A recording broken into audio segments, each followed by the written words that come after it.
മത്തായി എഴുതിയ സുവിശേഷം 20-ാം അധ്യായം. സ്വർഗരാജ്യം തന്റെ മുന്തിരിത്തോട്ടത്തിൽ വേലക്കാരെ വിളിച്ചാക്കേണ്ടതിന് പുലർച്ചയ്ക്ക് പുറപ്പെട്ട വീട്ടുടയവനോട് സദൃശ്യം.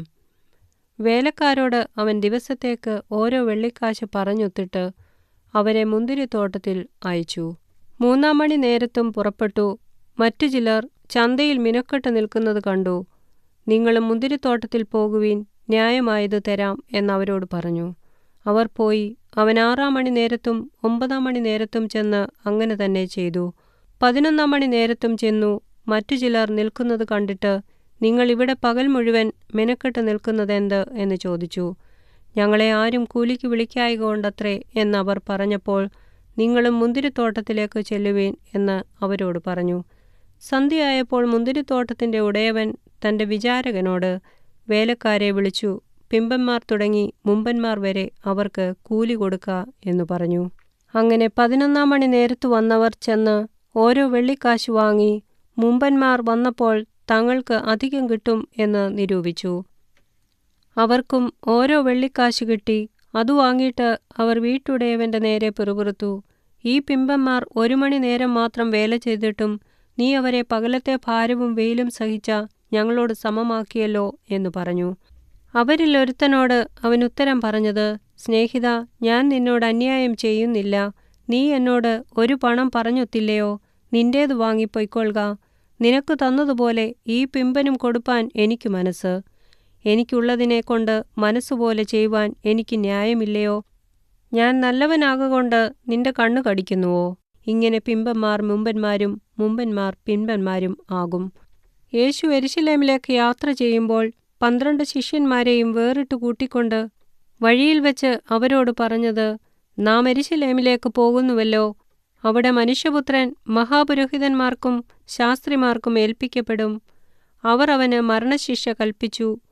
പരിഹസിപ്പാനും തല്ലുവാനും ക്രൂശിപ്പാനും അവനെ ജാതികൾക്ക് ഏൽപ്പിക്കും. എന്നാൽ 3-ാം നാൾ അവൻ ഉയിർത്തെഴുന്നേൽക്കും. അന്ന് സബദിപുത്രന്മാരുടെ അമ്മ പുത്രന്മാരുമായി അവന്റെ അടുക്കെ വന്ന് നമസ്കരിച്ച് അവനോടൊരപേക്ഷ കഴിച്ചു. നിനക്കെന്തു വേണം എന്ന് അവൻ അവളോട് ചോദിച്ചു. അവൾ അവനോട്, ഈ എൻ്റെ പുത്രന്മാർ 2 നിന്റെ രാജ്യത്തിൽ ഒരുത്തൻ നിന്റെ വലത്തും ഒരുത്തൻ ഇടത്തും ഇരിപ്പാൻ അരുളി ചെയ്യണമേ എന്നു പറഞ്ഞു. അതിനുത്തരമായി യേശു, നിങ്ങൾ യാചിക്കുന്നത് ഇന്നത് എന്ന് നിങ്ങൾ അറിയുന്നില്ല. ഞാൻ കുടിപ്പാനിരിക്കുന്ന പാനപാത്രം കുടിപ്പാൻ നിങ്ങൾക്ക് കഴിയുമോ എന്ന് ചോദിച്ചു. കഴിയും എന്നവർ പറഞ്ഞു. അവൻ അവരോട്, എൻ്റെ പാനപാത്രം നിങ്ങൾ കുടിക്കും നിശ്ചയം. എങ്കിലും എൻ്റെ വലത്തും ഇടത്തും ഇരിപ്പാൻ വരം നൽകുന്നത് എൻ്റേതല്ല. എൻ്റെ പിതാവ് ആർക്ക് ഒരുക്കിയിരിക്കുന്നുവോ അവർക്ക് കിട്ടും എന്ന് പറഞ്ഞു. ശേഷം 10 പേർ അത് കേട്ടിട്ട് ആ 2 സഹോദരന്മാരോട് നീരസപ്പെട്ടു. യേശുവോ അവരെ അടുക്കെ വിളിച്ചു, ജാതികളുടെ അധിപന്മാർ അവരിൽ കർത്തൃത്വം ചെയ്യുന്നു എന്നും മഹത്തുക്കൾ അവരുടെ മേൽ അധികാരം നടത്തുന്നു എന്നും നിങ്ങൾ അറിയുന്നു. നിങ്ങളിൽ അങ്ങനെ അരുത്. നിങ്ങളിൽ മഹാനാകുവാൻ ഇച്ഛിക്കുന്നവനെല്ലാം നിങ്ങളുടെ ശുശ്രൂഷക്കാരനാകണം. നിങ്ങളിൽ ഒന്നാമനാകുവാൻ ഇച്ഛിക്കുന്നവനെല്ലാം നിങ്ങളുടെ ദാസനാകണം.